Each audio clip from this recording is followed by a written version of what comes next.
శాంతి, కావ్య వచ్చి కూర్చో. శాంతి, ఎప్పుడు ఆ టీవీ ఫోనేనా? బయటికి రా శాంతి, బయట ప్రపంచం చూడు శాంతి. నీకు తెలుసు కదా కావ్య, మా అమ్మ ఎంత గయ్యాలిదో. ఎలా ఒప్పించాలో నాకు తెలుసు. పద శాంతి. సరే వెళ్దాం పద. ఆంటీ, చెప్పమ్మా. ఈ రోజు నా పుట్టినరోజు ఆంటీ. శాంతిని మా ఇంటికి తీసుకువెళ్తాను. సరే, ఇద్దరు వెళ్ళి త్వరగా రండి. శాంతి, ఈ రోజు నా ఫేవరెట్ హీరో మూవీ వెళ్దామా? కావ్య, మా అమ్మ ఒప్పుకోదేమోనే. ఎలా ఒప్పించామని చూసావు కదా. సరే వెళ్దాం పద.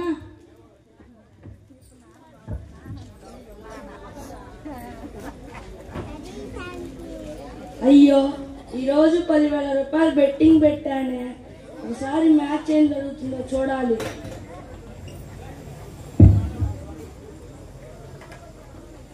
అరే బీటర్ బీటర్. అరే యువరాజ్, వచ్చి కూర్చోరా.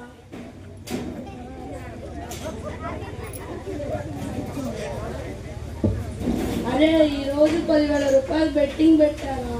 మ్యాచ్ ఓడిపోయిందిరా. అవునారా? అరే బీటర్, ఎప్పుడు చూసినా టీవీ క్రికెటేనా? ఎగ్జామ్స్ అన్నావు కదా, వెళ్ళి చదువుకో. అసలే మీ నాన్న గుండా రాత్రి సీరియల్ మిస్ అయిపోయా. వెళ్ళి చదువుకోరా. రూమ్ టీటీవు. అబ్బా, ఎప్పుడు ఆ సీరియల్ పిచ్చే.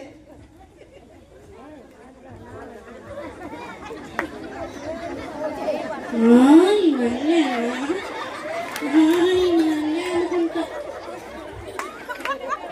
ఎందుకు ఏడుస్తున్నావు? నేను డైలీ చూసే సీరియల్లో వాళ్ళిద్దరు విడిపోయారండి. తనకు అంత అన్యాయం జరిగిందంటే? అవునండి, వాళ్ళ విడాకుల కోసం కోర్టు కూడా వెళ్ళారండి. మన పక్కింటి సుబ్బయ్య అండి, వాళ్ళు కొట్టుకోవాలి, వాళ్ళు తిట్టుకోవాలి, వాళ్ళు ఇడిపోతేనే నా కళ్ళు చల్లగా ఉండవంటావు. సీరియల్ జరిగినాము ఏడుస్తావు, నిజం జరిగినాము అలాగే ఉండనంటావు. అయినా ఎవరు పిచ్చి వాళ్ళ ఆనందంలే. అరే యువరాజ్, ఈరోజు ఇండియా మ్యాచ్ ఓడిపోయిందిరా. 10,000 రూపాయలు బెట్టింగ్ పెట్టా, అవి కూడా పోయాయిరా. రా, బాధపడుతున్నా. మందు కొట్టరా, మందులో వచ్చే కిక్కే వేర్రా. అరే ముందా, మా అమ్మ ఒప్పుకోదురా. ఎందుకురా బాధపడుతున్నా? ముందు కొట్టరా, ముందులో వచ్చే కిక్కే వేర్రా. సరేరా, ఇవ్వండి రా, తాగుతా.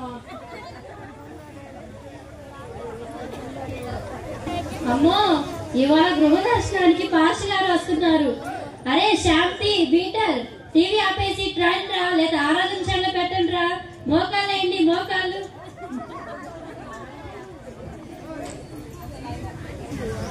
వందనాలమ్మా. వందనాలు పాస్టర్ గారు. ఇలాగే మేము రోజు కుటుంబం ప్రార్థన చేసుకుంటాం పాస్టర్ గారు. మమ్మల్ని చూసిన వాళ్ళంతా ఈనాటి క్రైస్తవులకి మాదిరి అంటారు పాస్టర్ గారు. మాది చూస్తేనే అర్థమవుతుంది అమ్మా. సరే, ప్రార్థన చేసుకుందాం. తండ్రి, వారిని సరైన భక్తి మార్గంలోకి నడిపించుము. తండ్రి, ఈ లోకంలో నీ కొరకు సాక్షులుగా జీవించి ఉండే భాగ్యాన్ని వాళ్ళకి ఇవ్వండి. మంచి మార్గంలో నడిపించండి. యేసుక్రీస్తు నామములో అడుగుతున్నాం తండ్రి, ఆమేన్. వందనాలు పాస్టర్ గారు.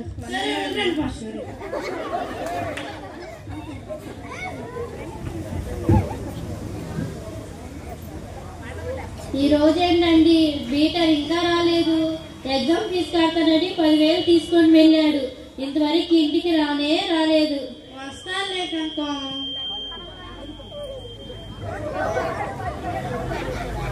అయ్యో, ఇదేంటి? నా జీవితానికి ఇన్ని శ్రమలు వచ్చాయి. వీడేంటి ఇలా పడిపోయాడు?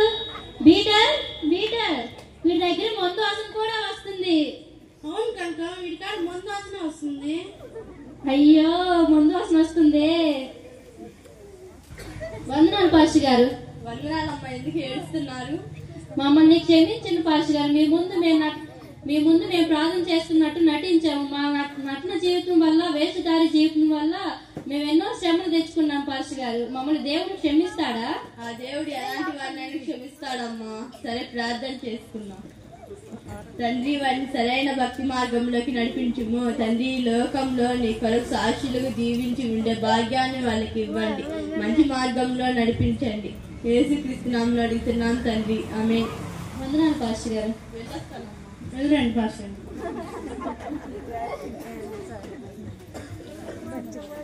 ఏమండి, మొన్న వాడికి 10,000 కట్టమని ఎగ్జామ్ ఫీజుకి ఇచ్చాం కదండి.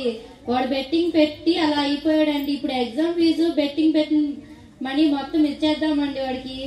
ఇద్దామే కనుక. బీటర్ ఇదిగో 20,000. అమ్మా, ఇది మీరేనా? నేను ఎప్పుడు 10 రూపాయలు అడిగినా గొడవ చేస్తారు. నేను అడగకుండానే 20,000 ఇస్తున్నారు ఏంటమ్మా? అరే బీటర్, ఈ రోజు నుంచి నువ్వు లోకాన్ని, ఫ్రెండ్స్ ని అందరిని వదిలేసి మాతో పాటు మందిరానికి రావాలిరా. సరే అమ్మా, రేపటి నుంచి మీతో పాటు చర్చికి వస్తానమ్మా. లోకాన్ని, ఫ్రెండ్స్ ని అందరిని వదిలిపెట్టి వస్తానమ్మా. సరేరా బీటర్.